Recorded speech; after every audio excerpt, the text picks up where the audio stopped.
Arrête de me parler d'investissement. Tu gagnes 1 500 € par mois. Arrête de me parler d'investissement. Bienvenue sur Pierre Digital, chers amis. Ce soir, je voudrais vous parler de ce que j'appellerais les 3 niveaux d'enrichissement.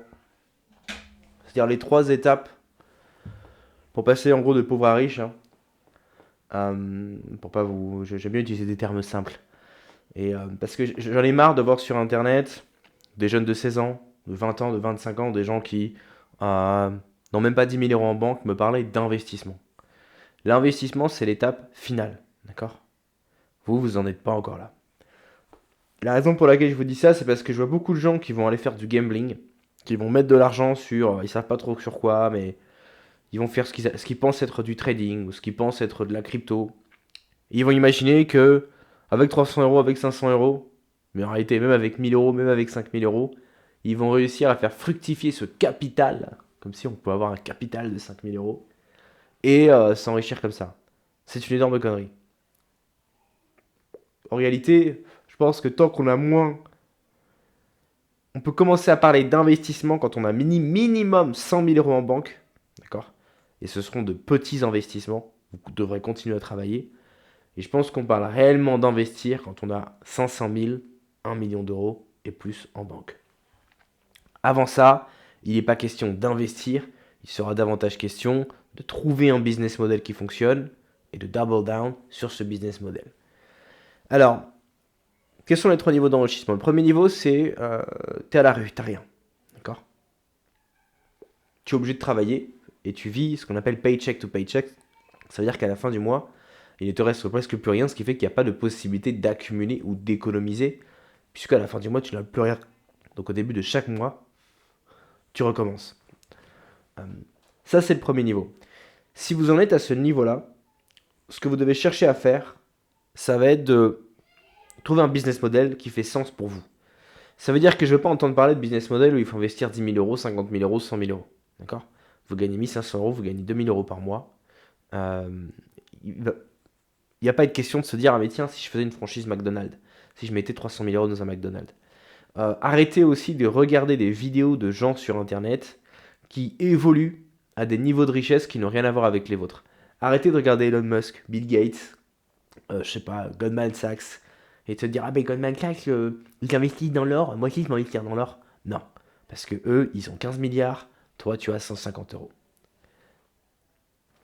Donc la première question à vous poser, c'est déjà, vous avez des limites dans le business que vous avez lancé. Automatiquement, il faut que ce soit un business qui ne demande pas beaucoup de capitaux, puisque vous n'en avez pas. Donc ça va être quelque chose qui doit être très lean. Typiquement, si vous n'avez pas de capitaux, ce que vous allez avoir, c'est du temps et de la compétence.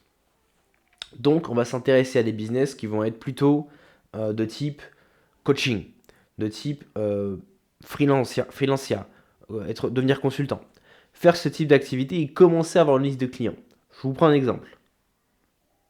Un truc qui est un peu à la mode en ce moment, ce qu'on appelle le SMMA. Le SMMA où maintenant ils ont un... Comment ils appellent ça maintenant le SMMA? Ils appellent ça le media buying. Il y a toujours des nouveaux mots, mais c'est la même chose. C'est faire la publicité sur Facebook et les réseaux sociaux. L'idée, c'est que vous allez devoir chercher à contacter des clients et leur proposer de faire de la publicité, de gérer leur publicité sur les réseaux sociaux. Alors, la première étape, ça va être quoi? Bah, ça va être d'acquérir la compétence déjà. Donc, se former. Vous vous former dans un bouquin, dans un truc qui est validé par l'État, dans, je sais pas moi, une formation que vous pouvez acheter très bien chez une personne en qui vous avez confiance. Se former. Une fois que vous allez vous former, il va falloir que vous trouviez vos premiers clients et évidemment, c'est là que ça va être le plus difficile. Ce que je peux vous recommander, ça peut être le cold emailing ou bien le cold outreach. Tout ce qui consiste à aller trouver des gens qui sont potentiellement intéressés par ce que vous avez à offrir et les contacter tout simplement. Pour être bon, vous allez devoir apprendre le copywriting, vous allez devoir apprendre la vente, vous allez devoir sans doute créer un site internet, vous allez devoir faire des démos. Je vous encourage à ouvrir des chaînes YouTube, à faire des démos, à montrer ce que vous pouvez faire, même si vous ne l'avez jamais rien fait pour de vrai. Au moins prendre des exemples, euh, montrer l'interface par exemple Facebook avec la publicité, expliquer, montrer que vous savez un peu faire le truc. Et ensuite, vous pouvez montrer ça aux potentiels prospects. Il y a un mec qui est très bon dans la SMMA en France, qui fait un contenu très pédagogique, qui s'appelle Samuel Gomet. Je le connais pas, c'est pas du tout. De toute façon, j'ai 3 vues sur la chaîne, donc ça risque pas d'être une publicité. Mais c'est un gars que je suis et il va vraiment vous montrer étape par étape comment trouver des clients. C'est pas un vendeur de rêve, d'accord? Donc par exemple, ça peut être une piste comme ça. J'ai pris le SAM au hasard, mais ça peut être tout n'importe quoi. Ça peut aussi être. Ça peut aussi être avoir une carrière un peu plus traditionnelle. Moi, par exemple, ce qui m'a vraiment permis de me lancer, ça a été l'informatique. Lorsque j'ai voulu me lancer dans l'informatique, j'étais déjà à l'âge adulte. Il n'était pas question que je retourne à la faculté, faire 5 ans d'études, etc. Je me suis intéressé à une des plateformes les plus connues en France, Open Classroom. J'ai regardé sur Internet, tous les débiles mentaux d'Internet disaient qu'il fallait surtout pas faire ça, que ça valait rien, que c'était pas un vrai diplôme, blablabla. Je l'ai fait quand même, d'accord? Mes revenus ont été démultipliés et c'est ce qui m'a permis vraiment de drastiquement changer de niveau de vie, de passer vraiment de galérien à classe moyenne, voire classe moyenne plus, d'accord? Avec des niveaux de salaire qui augmentaient très rapidement d'année en année. Et ensuite, évidemment, de mettre de l'argent de côté. Et avec cet argent, passer à l'étape numéro 2, on va dire entre l'étape 1 et l'étape 2, c'est-à-dire trouver un business model intéressant et pouvoir investir pour faire fructifier ce business model plus vite. Vous avez peut-être vu mes vidéos sur Airbnb, je vous ai dit par exemple que pour lancer un appartement sur Airbnb dans l'arbitrage, je ne vais pas me concentrer là-dessus dans cette vidéo, il faut à peu près 3 000 euros. Ah ben, si vous voulez avoir 10 appartements, ça fait déjà 30 000 euros. Vous voyez? Et même si vous voulez commencer avec un appartement, je sais très bien que la majorité des gens vont pas se dire tiens, j'ai 3 000 euros de côté, je vais essayer. Parce que déjà, il n'y a pas beaucoup de gens qui ont réellement, enfin des gens, évidemment ça dépend de votre génération, mais il n'y a pas beaucoup de gens de moins de 30 ans qui ont réellement 3 000 euros de côté. S'ils les ont, c'est le fruit de longues années d'économie, ils n'ont pas envie de les risquer dans une aventure entrepreneuriale un petit peu hasardeuse. Personnellement, pour moi, le fait d'avoir cette sécurité de l'emploi, d'avoir cette carrière qui me permettait d'avoir des revenus très conséquents, en particulier en Roumanie, eh bien, m'a permis de pouvoir lancer cette activité. Donc, voilà, le premier point, c'est déjà sortir la tête hors de l'eau. Vous êtes là, vous galérez à la fin du mois, il n'y a plus rien, il faut recommencer à chaque fois. Si vous perdez votre boulot, heureusement qu'en France, vous avez 150 protections sociales, sinon vous seriez viré dans l'heure. Vous seriez viré dans l'heure de votre appartement parce que vous ne pourriez plus payer le loyer, etc. Vous seriez dans une situation très, très précaire. Donc, je répète, trouver une compétence qui puisse vous permettre, on va dire, à moyen terme, dans les 2-3 ans, de générer de véritables revenus. Ça veut dire au moins 5 000 euros par mois. D'accord? Je ne suis pas en train de vous dire, mais va faire une école d'ingénieur, va aller à l'université, machin, tu vas commencer à la sortie de l'université, tu vas commencer à gagner tes 3 000 bruts en région parisienne, nanana, et puis dans 15 ans, tu réussiras à avoir 5 000 euros par mois. Je vous parle pas de ça. Je vous parle d'un truc. Je te prends un exemple. L'exemple, par exemple, de ce qu'il faut surtout pas faire, c'est avoir un diplôme qui te permette de bosser dans une usine une centrale nucléaire. Pourquoi? Peut-être que tu vas être très bien rémunéré, mais tu pourras jamais transformer cette compétence euh, pour aller en jouir dans le monde de l'entrepreneuriat. Alors que par exemple, dans le milieu informatique, ce que j'aime beaucoup avec le milieu informatique, c'est que tu peux ou bien devenir un employé lambda, ou bien faire du freelance, ou bien même monter des SaaS, utiliser tes compétences en code pour réellement créer des produits. Tu vois? Donc tu as vraiment tous les panels qui s'ouvrent à toi. Un autre secteur d'activité un peu comme ça, c'est la plomberie. Tu peux travailler en tant que plombier pour une entreprise, mais tu peux aussi être à ton compte, aller chercher les clients, commencer à déléguer du travail après à tes employés.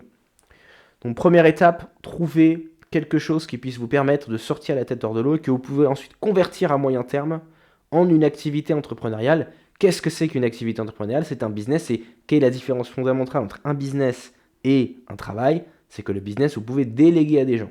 D'accord? En tant que salarié, vous ne pouvez pas demain arriver au travail et dire à votre patron, j'ai trouvé un mec qui va faire ce que je fais pour la moitié de mon salaire, je vais le poser son cul sur ma chaise, il va travailler pour moi, et toi par contre, patron, tu continues de me rémunérer pareil. C'est pas possible. En tant qu'entrepreneur, c'est parfaitement possible. Hier, c'était vous le plombier qui allait chez Madame Michu pour réparer sa tuyauterie. Demain, c'est votre employé. C'est possible.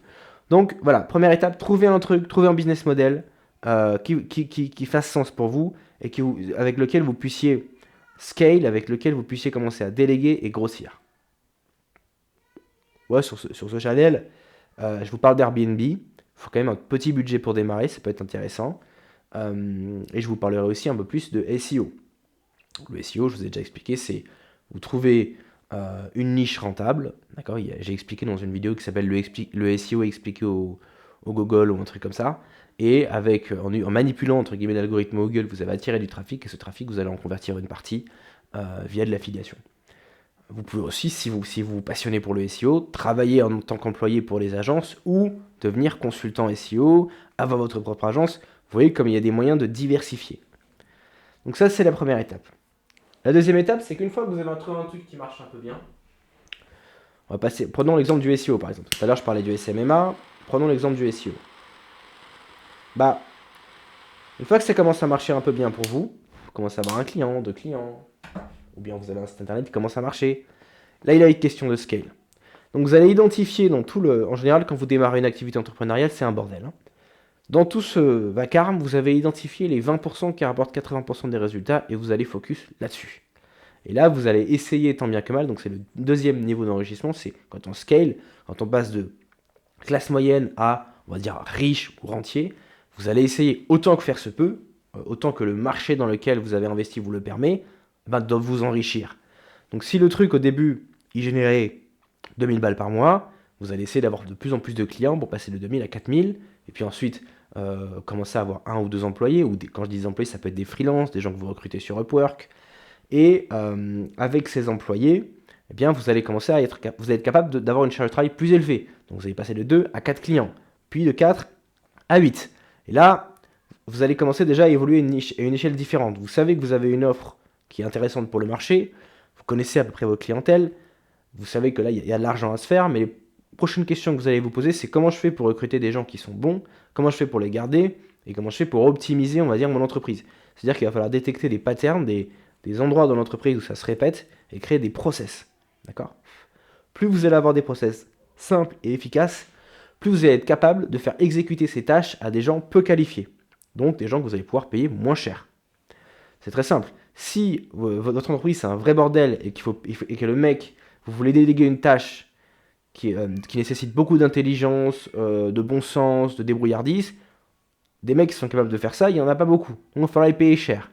Si vous faites comme McDonald's, vous avez des process carrés, très linéaires, 1 plus 1 égale 2, vous pouvez employer le dernier débile et lui dire, tu vois, tu appuies sur le bouton rouge, puis le bouton bleu, puis le bouton jaune. Et puis il fait les boutons, et puis comme n'importe qui peut le faire, bah forcément, c'est plus facile d'employer des gens, donc vous pouvez les payer moins cher. Donc là, il va être question de diversifier, de développer son activité, d'avoir de plus en plus de clients, mais tout en gardant un niveau de qualité le plus élevé possible, tout en conservant sa réputation. Et là, il va être question d'engager des gens. Encore une fois, quand je dis engager des gens, il y en a qui peuvent avoir peur, qui veulent se dire non, mais moi je ne vais pas d'employés. Déjà, vous n'êtes pas obligé d'avoir des employés, vous pouvez avoir des freelancers que vous prenez sur Upwork, etc.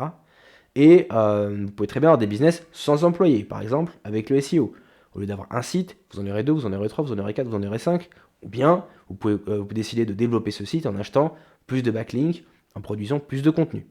L'idée, c'est que vous avez une machine là qui rapporte de l'argent. C'est-à-dire que vous avez une machine et vous mettez 1 euro, il sort 1,50 €. Il va être question de mettre 100 euros, voir si ça sort toujours 150 euros. Il va être question de mettre 1000 euros, voir si ça sort 1500 euros. 10 000, 15 000, etc. Jusqu'à un moment donné où vous allez atteindre un seuil et vous n'allez plus pouvoir scale. Et là, la question qui se pose, c'est est-ce que je revends le business? Est-ce que je m'adapte parce que je suis arrivé à un niveau d'opération supérieur? Est-ce que je vais devoir m'adapter et changer mes process pour pouvoir continuer de scale? C'est là qu'on réfléchit. Mais en gros, l'idée, c'est de vraiment essayer de scale le plus possible, de développer cette activité le plus possible pour gagner le plus d'argent possible. Et là, on ne sait pas. Peut-être que ça va s'arrêter à 5 000 euros par mois, peut-être que ça va s'arrêter à 50 000 euros par mois. Ça, c'est le deuxième niveau d'enrichissement.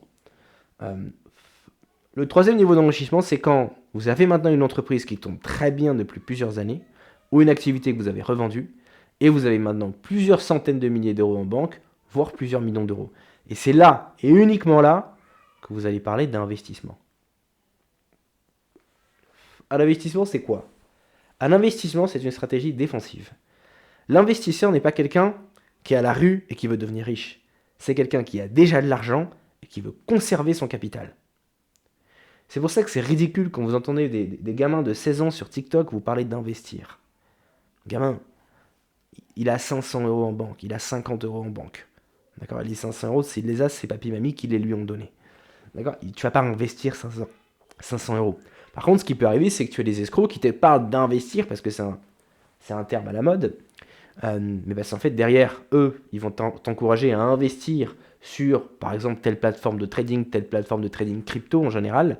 Et derrière, ce qu'ils ne te disent pas, c'est que chaque fois qu'une personne fait un dépôt sur le compte dont ils t'ont parlé, un compte Binance ou ce que tu veux, en général, c'est même pas Binance, c'est des trucs beaucoup plus shady que ça. Chaque fois qu'il y a quelqu'un qui fait un déposit, eux, ils vont toucher une commission. Donc, ils te parlent d'investir tes 50 euros, d'investir tes 500 euros. En réalité, ce qui se passe, c'est que tu vas aller déposer de l'argent sur les plateformes de trading, mais qui en réalité, ça va rendre plus à des plateformes de gambling. D'accord. Donc, en gros, plus ou moins, c'est une façon cachée de te pousser à investir sur un casino.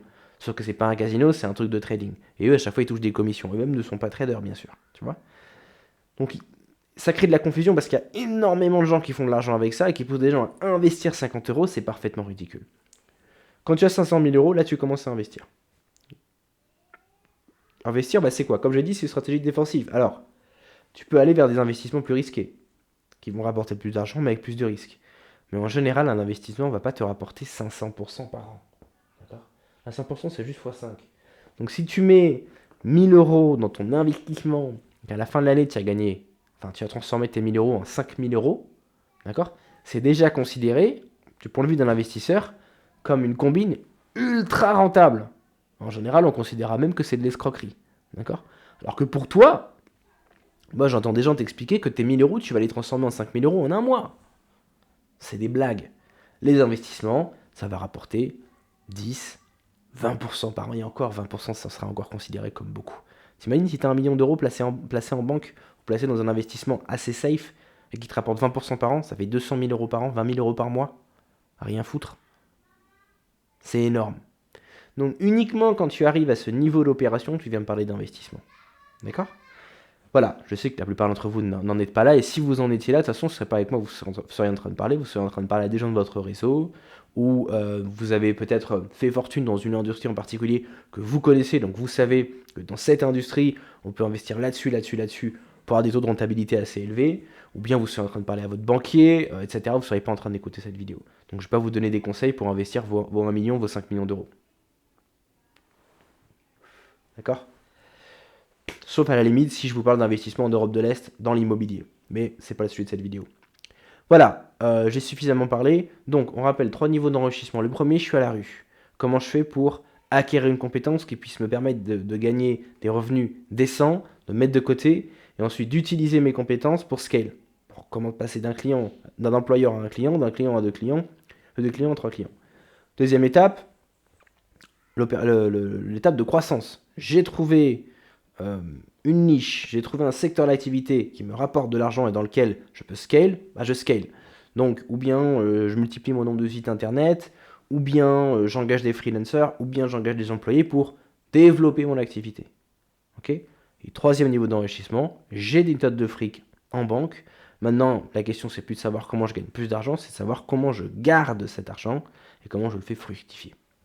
Voilà, j'espère que cette vidéo a été utile, chers amis, et que ça vous dissuadera d'aller écouter, pour les plus jeunes d'entre vous, tous les débiles mentaux qui vous parlent d'investir 500 euros sur TikTok. Sur cette chaîne, vous l'avez compris, on parle d'entrepreneuriat online et offline. Moi, je vis expatrié en Europe de l'Est depuis 10 ans, on parle aussi d'expatriation du coup. Si ces contenus vous intéressent, n'hésitez pas à vous abonner à la chaîne, et si vous avez la moindre question, mettez-la en commentaire, je me ferai un plaisir d'y répondre. Et on se retrouve la prochaine fois pour un épisode sur Empire Digital. Ciao.